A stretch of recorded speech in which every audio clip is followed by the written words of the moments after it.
Turkey is host to the largest number of refugees compared to all the other countries.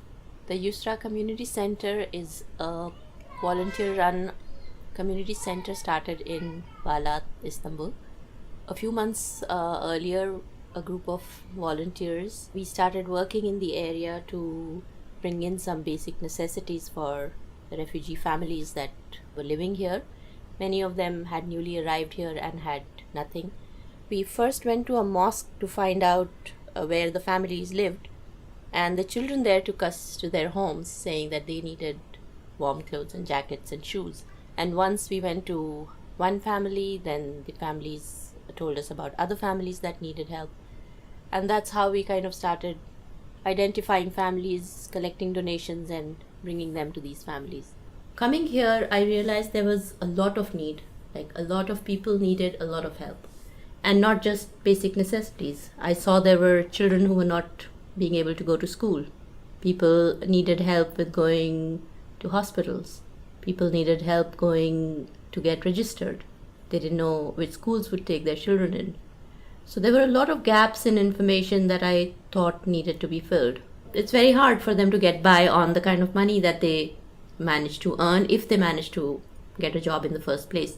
So a lot of times the children are sent out to work, say selling tissues on the road, or working in cafes behind in the kitchen, or menial jobs that people employ the children for, so because then they can be paid very little amount of money in factories or sweatshops.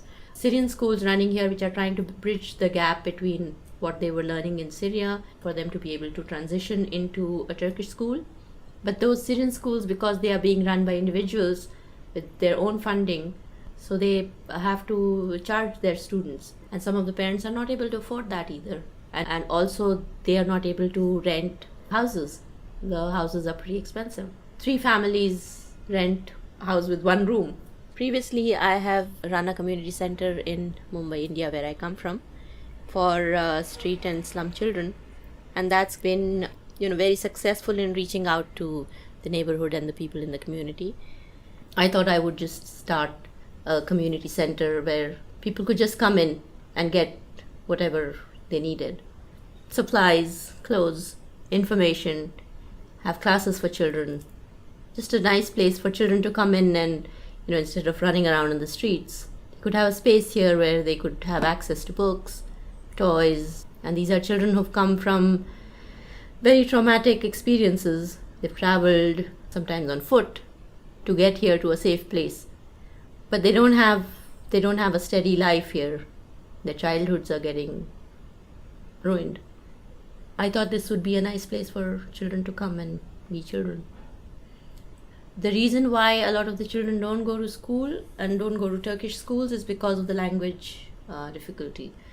So we want to give children Turkish classes. We've also seen that the adults also need help with the language. So we'd like to have conversation classes for the adults. And some of the children have said they would be interested in English classes. We're basically going to work with whatever the community needs. We plan to have databases of all the services that are available. And we also want to do extra curricular kind of stuff. Music, art or crafts, gardening, for example, growing their own vegetables. Here we need long-term solutions. We are working on long-term projects. Our distribution program that we've been doing over the past few months is ongoing. So we are hoping that we can support a lot of people in the area. We've supported some 100 families already, but we don't want to just target one group of people. It's open for everybody to come in.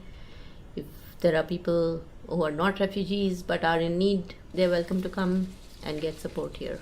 So we'll need any kind of donations that people can give in terms of clothes, shoes, household things, to furnish people's houses when they first come in. They don't have anything. So in the sense, we need money for the rent, for our utility bills, for our supplies that we're going to get in, books, pencils. We are also planning on starting occasional training classes, so the money can go into all these things to keep all our programs running. When you say the refugees, you kind of lump them into a group. When you work with them, when you work with the community, you know that it's human beings. These are people with names, people with families, people who've lost everything, people who are trying to make a life here. They are people like us. Yusra is an Arabic word, but it's also familiar to Turkish people. It means ease, the opposite of hardship. Yusra is like, when you've gone through a period of hardship, so Yusra hopes to be a little space of comfort and ease in the neighborhood.